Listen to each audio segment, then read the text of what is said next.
And he replied to me right away, was so excited to be able to share with me and talk with our community.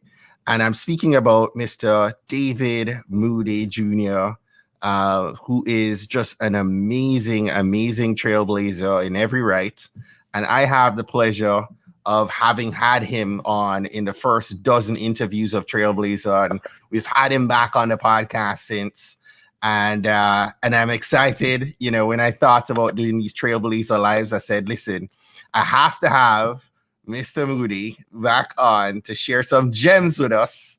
So, Mr. Moody, welcome back to TrailblazersFM, my brother. Stephen, thank you so much for having me. But more importantly, thank you for what you're doing. I mean, you had a dream and you're making it happen. So I was excited to be on early because I knew it was something to help support another brother who's trying to do something positive and make his dreams come true. So I'm excited to be here. Yes, absolutely. So I've done a little bit. Tell our viewers and our listeners a little bit about CD Moody Construction, just so we can bring everybody up to speed. Sure. Well, CD Moody Construction is very similar to what you're doing. It was a dream. Ever since I was a young kid growing up in Southside Chicago, I thought I was going to be an architect, but then I didn't know what an architect was. I thought I was going to be a draftsman because back then, this was before computers, and people physically had to draw. So at the same time, I made sure that I just started learning. And then I met my first Black architect when I was 17. And then we moved to Ann Arbor, Michigan when I was in high school. And then I came to Morehouse College, graduated from Morehouse. Then I went to Howard, got my degree in architecture. I started my career in architecture with Bechtel Power Corporation, one of the largest engineering construction companies in the world.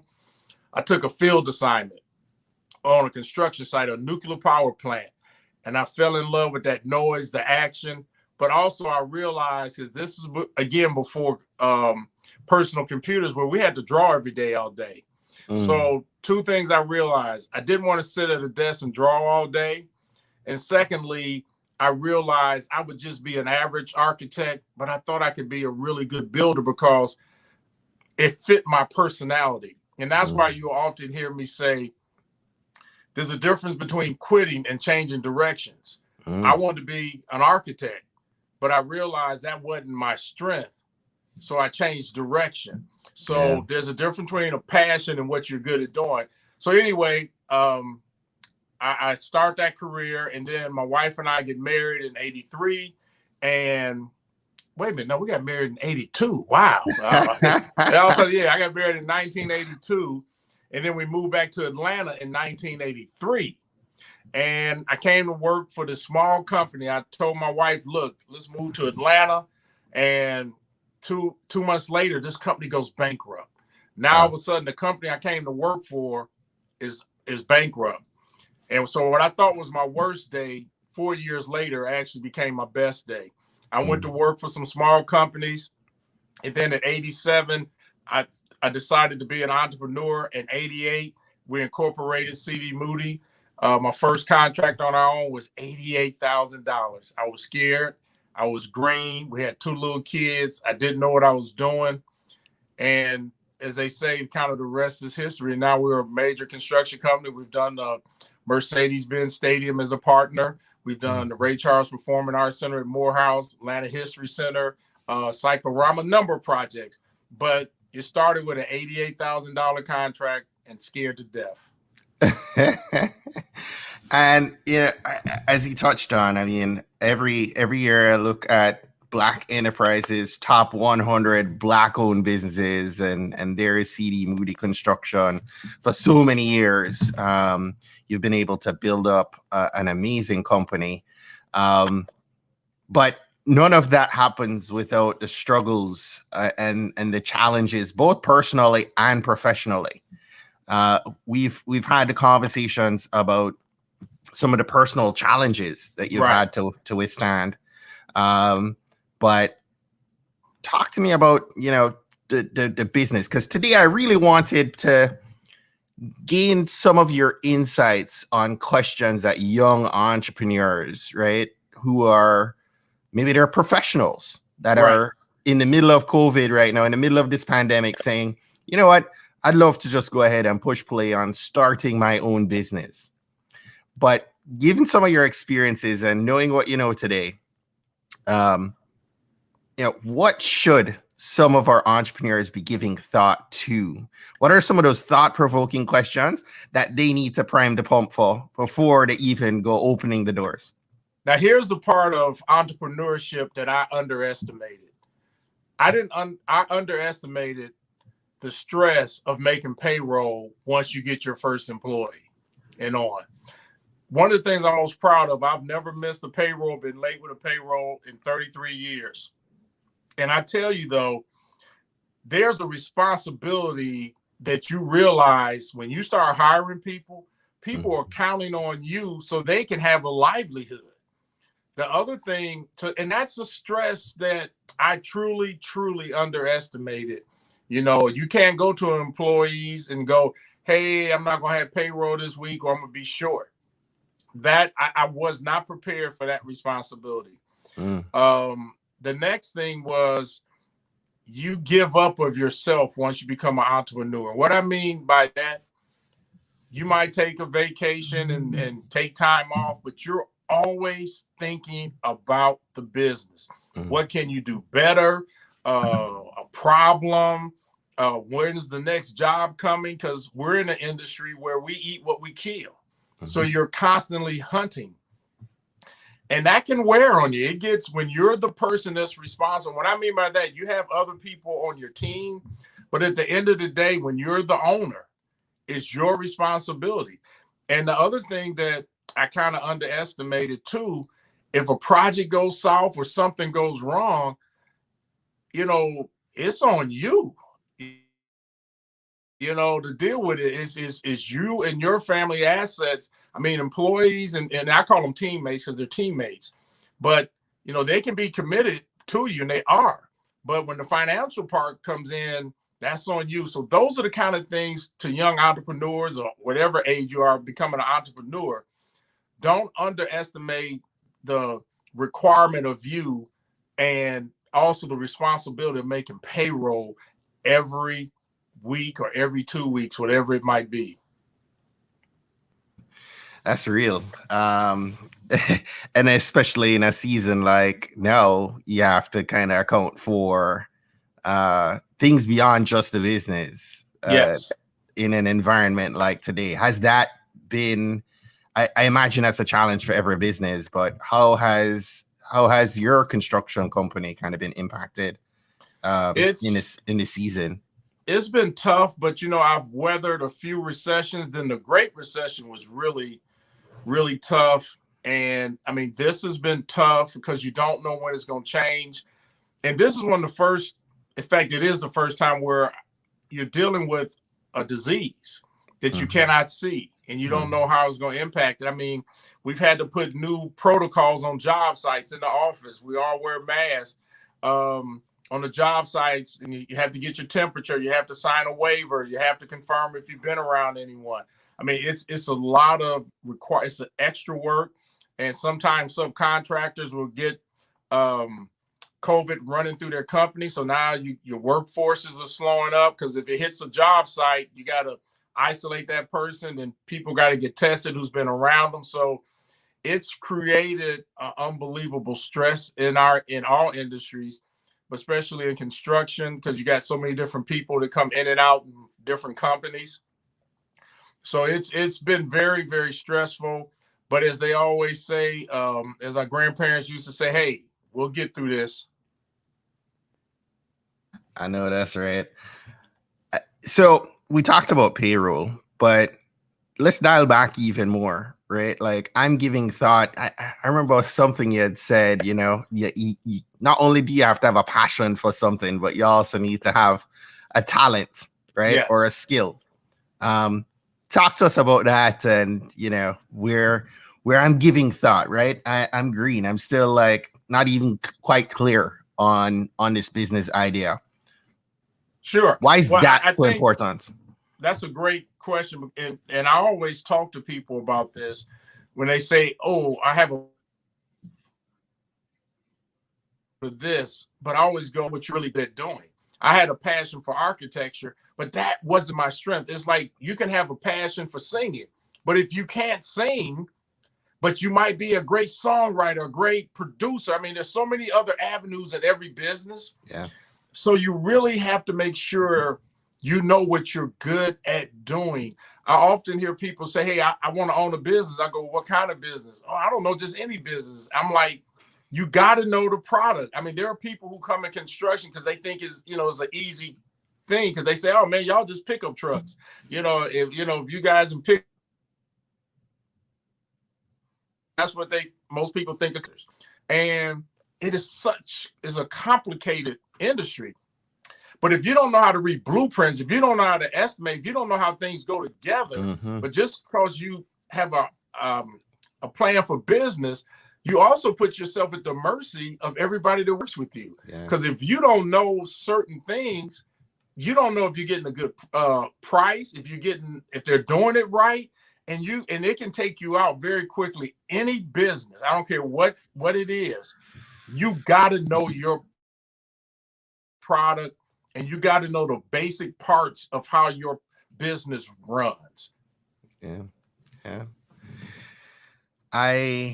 Mr. Moody, I always loved, you bringing that up in our first conversation. And I think that's such an important point to new entrepreneurs. I shared with you offline, this has been a challenging season, right? Right. And, probably the most challenging mentally for me, dealing with an ill parent and navigating this pandemic season with kids at home, one at home, one in school, all of this, right? We talked about, and you're very vocal about, childhood sexual abuse and right. How does mental health, I love that you are a figure that for years now you've spoken to this. I find myself now speaking more to mental health, especially amongst other brothers, other Black men. How does that impact, and how should we prepare? Because the mental game is real in entrepreneurship. Well, let me just say this. That is an incredible topic and a great topic, because we truly underestimate the importance of mental health. And as men, especially Black men, we're taught you don't cry, you don't show your emotion, you power through. And that's not the right way to live life, especially as an entrepreneur, or just anybody, male, female, it doesn't matter. And I'll go ahead and kind of tell the story if you want me to, what I kind of went through. So anyway, as you said early, I'm a survivor of childhood sexual abuse. I had planned on dying with my secret. And, I'm going through life, even though I'm seeing bits and pieces of anxiety as I'm growing, but because I didn't have a wife or children, it was just me, I could just push through it. Well, in 1991, the business is starting to roll. I mean, I won the Small Business Person of the Year award. I'm the first Black to ever win that for the Atlanta Chamber of Commerce and Atlanta Business Chronicle. I was just stunned that I won. A few months later, I'm at the White House for a national award through NMSDC, the United States Chamber of Commerce for minority-owned businesses. And life's rolling. I'm like, man, we kicking it. It's 1991. So we start going into 1992. I'm like, man, we about to blow up. And then my wife finds out someone close to her had been sexually abused in her family. And my mind said, Dave, don't do it. We've been covering for you. And I blurted out to her, I had been sexually abused as a child. And I thought everything was okay. Within a month or so, a couple of months later of releasing that, I started having panic attacks. I had really bad ones. And my wife at the same time had just finished nursing school, been out about a year. And her mother is also dying of a brain tumor in Michigan. So we got that stress. And she's trying to figure out what's going on with me. But I keep going. And then I go out of town a couple of months later. So around April 92, I'm out of town and 5 miles away from home at this meeting. And I have a really bad panic attack at this dinner. They take me to the emergency room. They say, sir, everything's fine. I come back to my hotel room. Now I'm having a complete nervous breakdown. I'm having uncontrollable muscle tremors. I'm crying uncontrollably. I don't know what's going on. My body is just emotionally falling apart. So somehow I get through the night. That morning, I tell the folks I got to leave, and I drive back home to Atlanta. It was the longest 5-hour drive of my life. I was down in South Georgia. And this is when the cell phone was 35 cents a minute. I think I had about a $500 phone bill because I had to keep talking to my wife just to get me home because something's going on. I get back. I have every kind of medical test there's known to man, and everything is okay. Now, here's the part that why I speak up about this. I couldn't tell anyone what was going on. I had to suffer in silence because my business was only 4 years old.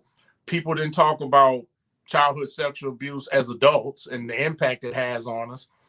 I didn't want to let people know I was having panic attacks and stuff like that or I had a breakdown because I was afraid people wouldn't want to do business with me. People would flee, the company. So I'm juggling trying to heal and hold my business together and keep my family together. That was the worst year of my life, but God blessed me and got me through it. But I still didn't speak publicly about it. I got some therapy to understand panic attacks and how what happened to me as a child was actually impacting me now. So fast forward, that was just tough because I never really dealt with it at the level I needed to. So therefore, I spent a lot of years just powering through anxiety and having to keep that secret because I was afraid people would think I was weak or whatever. And nobody should live like that.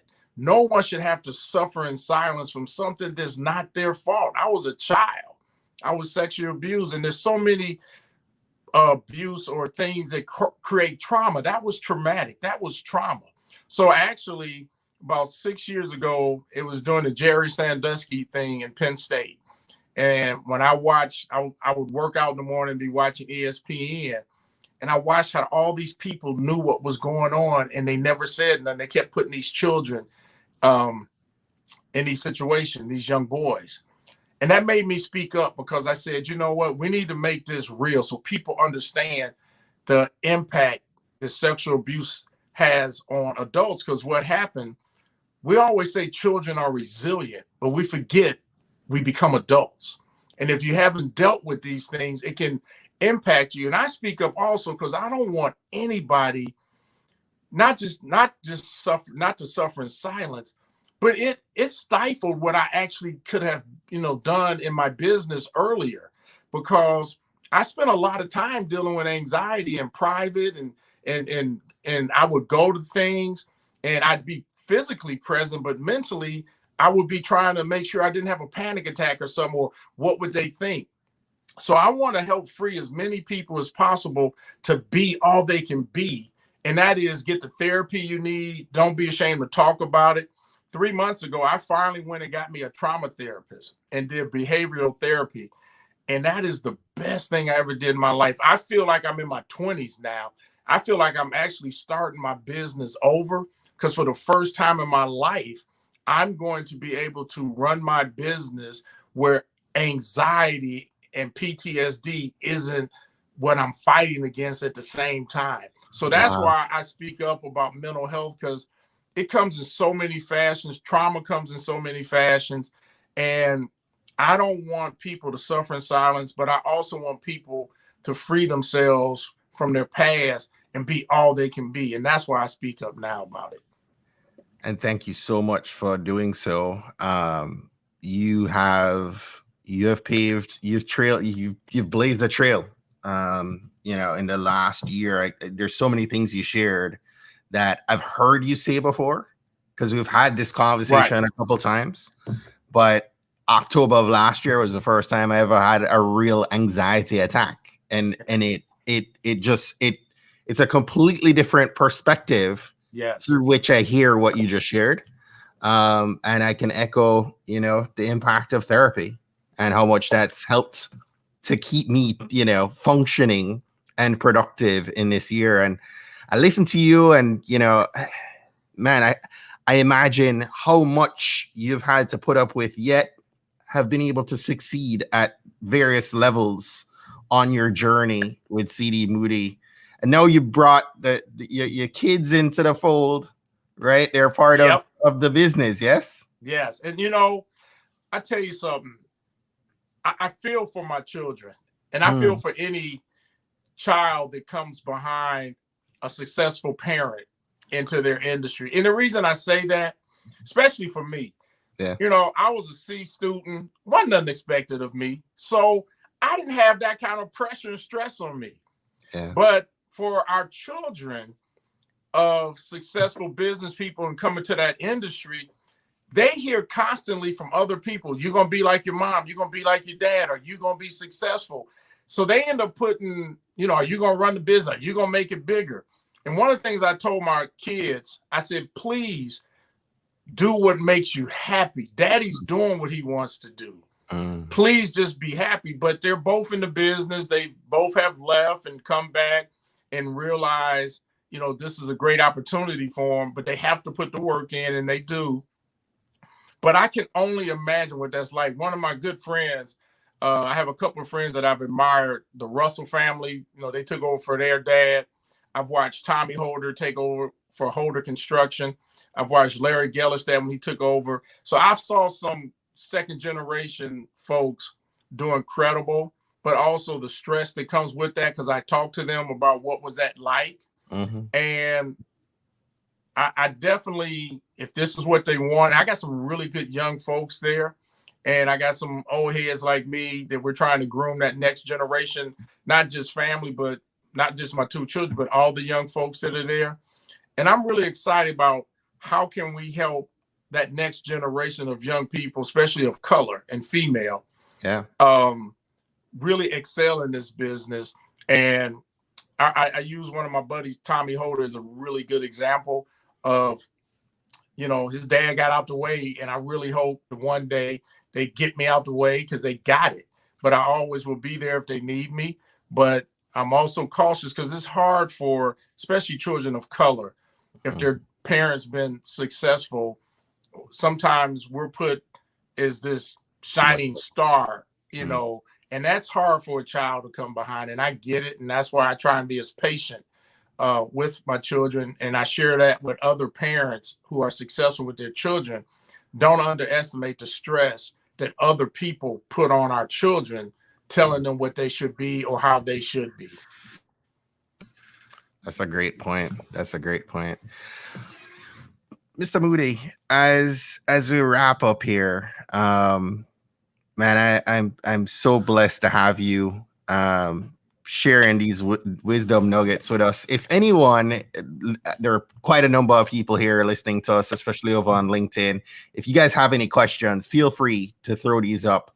How are you kind of staying or positioning yourself for the transition of this pandemic? Because I feel like there's so much that will have changed by way, especially digitally. Now, right. If this is your first time interacting with Mr. Moody, this is a brother who loves to take some pictures and loves to post, and very, you have such a balance as a CEO, as a owner, a business owner, between allowing us to relate to you and also sharing nuggets of wisdom all the time. But how are you as a leader looking at this pandemic season and shifting some of your thought process, your way of approaching your employees? And, because everyone's now in some element of in office or remote. Are you taking a different approach to any of that? Okay, that is a great question, because as an old head, you came to work. And it took me, so you want them in the office? No, I really changed. Yeah. And I get it. You just want to make sure people don't take advantage of it the wrong way. But I really understand, especially those who have children. I mean, I can't imagine what it would be like to try and work, make sure your kids are doing virtual learning. So I really have made that adjustment. I tell folks to work, as long as your work's getting done. We do need to interact, but take care of your family, take care of yourself. But don't take advantage of it and say, I'm scared of COVID or something, and you're not getting your work done. Yeah. So we still got to work because everybody still wants their full check. Yeah. So, but I really feel for parents. I mean, I can't imagine what that's like. But we're using technology a lot more. We're even going to do more. But I see, construction is having some downturns in office buildings, schools, construction, hotels. But I'm seeing some opportunities open for people of color, especially in private industry. When I say private industry, companies, they might be publicly traded, but they're not government. And I'm seeing some opportunities that I believe are going to open. It's going to change lives tremendously. I think we're going to see a lot of that came from the Black Lives movement. A lot of companies are finally starting to realize our buy with people of color and women is really bad. And it's a good thing that they're realizing there's some really good people who just need an opportunity. Just an opportunity. That's really all anybody wants, is a fair chance. But COVID also has allowed me to slow down some and just really reflect and look at life. And has also helped me pay attention more to the folks that work with us, the needs, especially those, I said, with children or a sick parent. I mean, we had a tough year. I lost both my parents in 2019, 67 days apart, that carried over into 2020. I've had people who had, spouses that got real sick, children, so all kind of things. And, I had an employee pass away. I mean, so you start realizing, and I always have because of what I went through personally myself, life is very fragile. And I try and create an environment where we feel like a family, we look out for each other, and just support each other and be there. And the folks who work with me know I'm very keen on mental health. And in fact, we have mental health days. I tell folks, look, yeah. I said, don't call, because there's nothing worse than calling in saying, I don't feel well, when actually you do feel well. It's just, you just need a mental health day. There are days when all the stuff around, it's more than just work. It's your life, it's your family, you're caring for an elderly parent. I mean, I flew back and forth to Las Vegas for a year and a half dealing with my parents' health, and then passing away, selling the house. I mean, there are so many things that we deal with that sometimes you just want a mental health day. So we don't call it sick days anymore. We're just like, look, those are your days that they're not vacation days. They're just days when you need a break. And actually, a month or so ago, I just told everybody, you got an extra day to take whenever you need it during this COVID, because this COVID thing is deep. I mean, it's really changed people's lives. And a lot, especially single parents with a child and working. I just can't even imagine what's that like. I'll be glad when we get this straight. Yeah. As we're talking, I have a 6-year-old right above me, stomping on my head because he's at home learning. As I was asking you the prior question, my wife is walking back in the house with the dog, and yeah, it's chaotic, for sure. I had a question here from a good friend of mine, Andre. And Andre's asking, how are you mentoring the next generation for the AEC industry? Well, a couple things. One, I think is important. I'm the first African-American president for the Associate General Contractor of Georgia. I speak for ACE. I do a lot of stuff with a place called Westside Works and other places. They take folks who need a second chance, train them in construction. I go in, we hire them at different projects. We help set up interviews. I go speak all the time.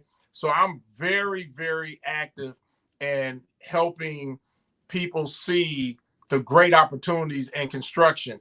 This is one of those trades. This is one of these professions where you can finish high school. If you like working with your hands, male or female, go get a skilled trade and you can make six figures all day long. And you can work on some of the most incredible projects.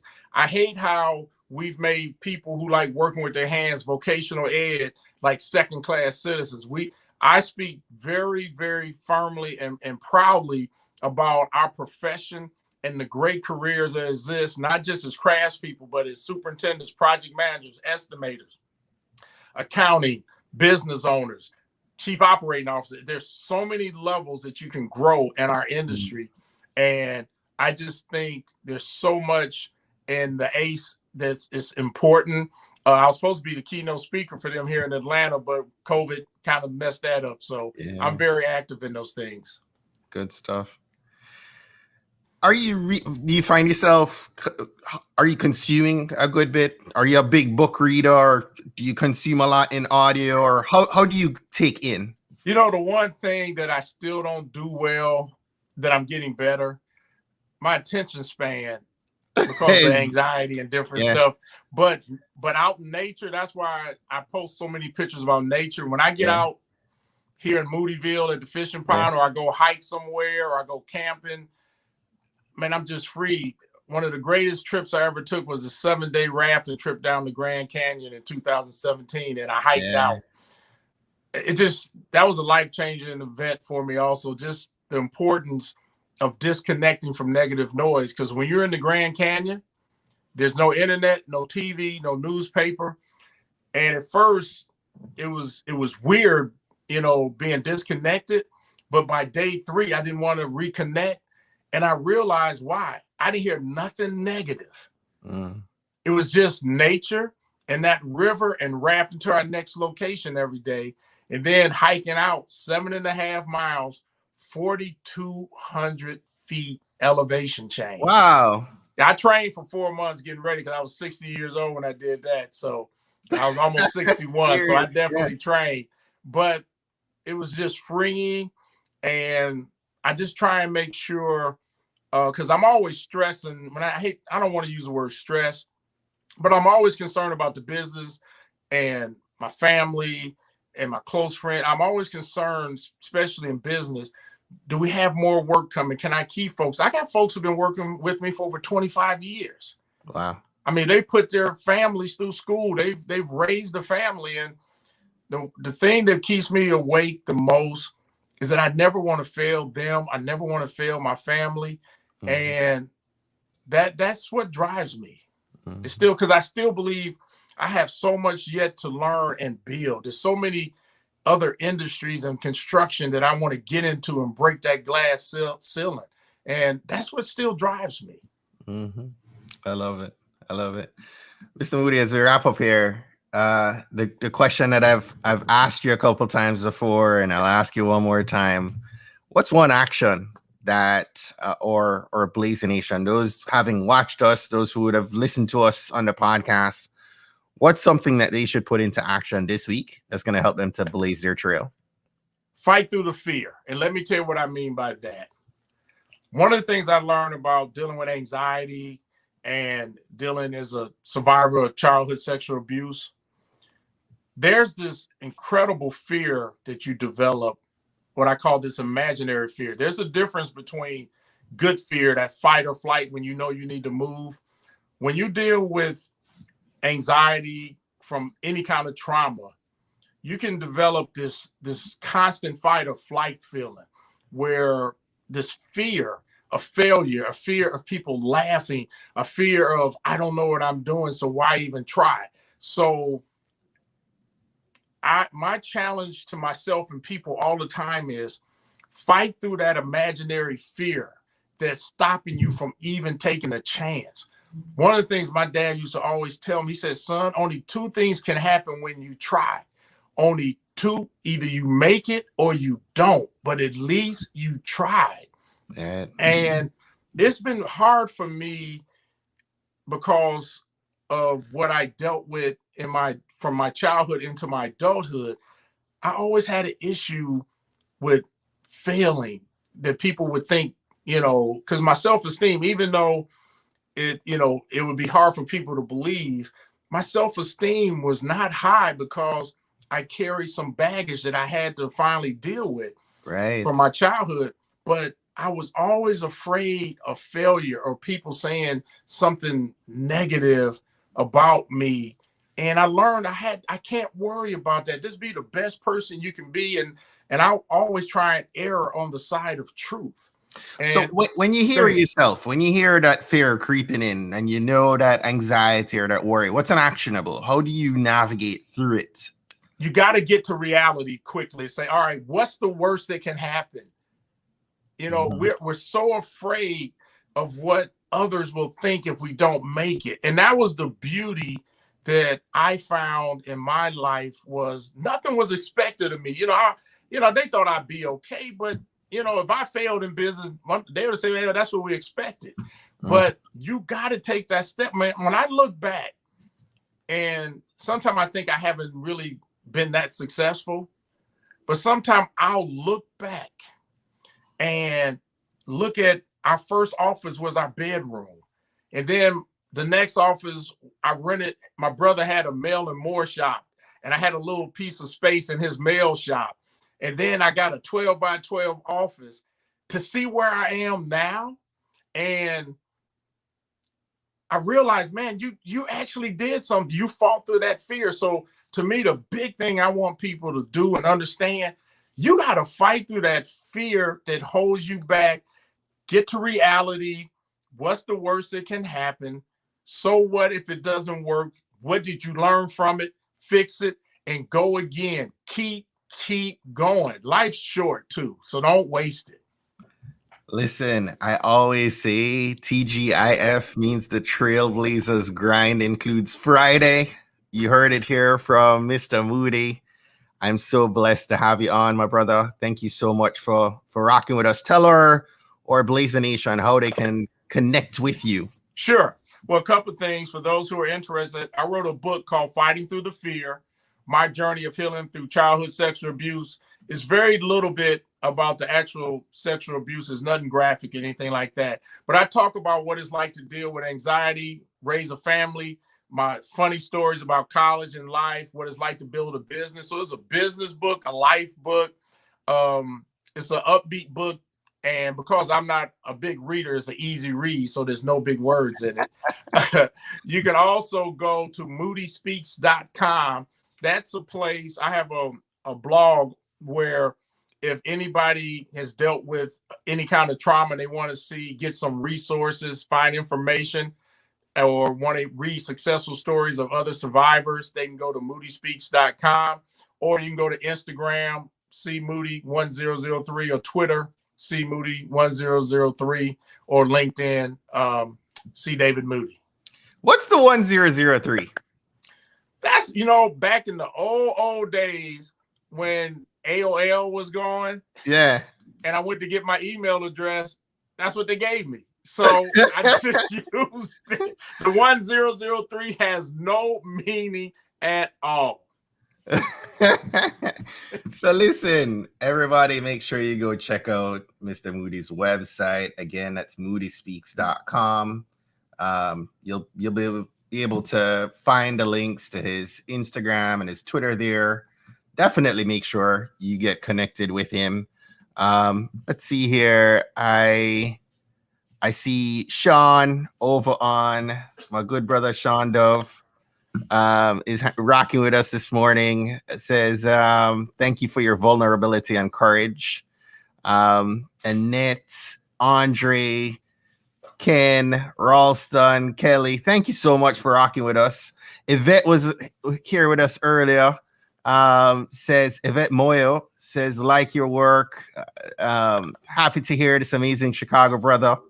He knows us by our brands, hashtag Moby, hashtag Real Men Cook, Southside Drive Mag. So Thank you so much, Mr. Moody. I appreciate you, man. I'm always one of your biggest fans, always encouraged and lifted by the path you have blazed. I'm approaching 13 years of marriage, and I'm always encouraged seeing you celebrating your many more years of marriage with your beautiful wife.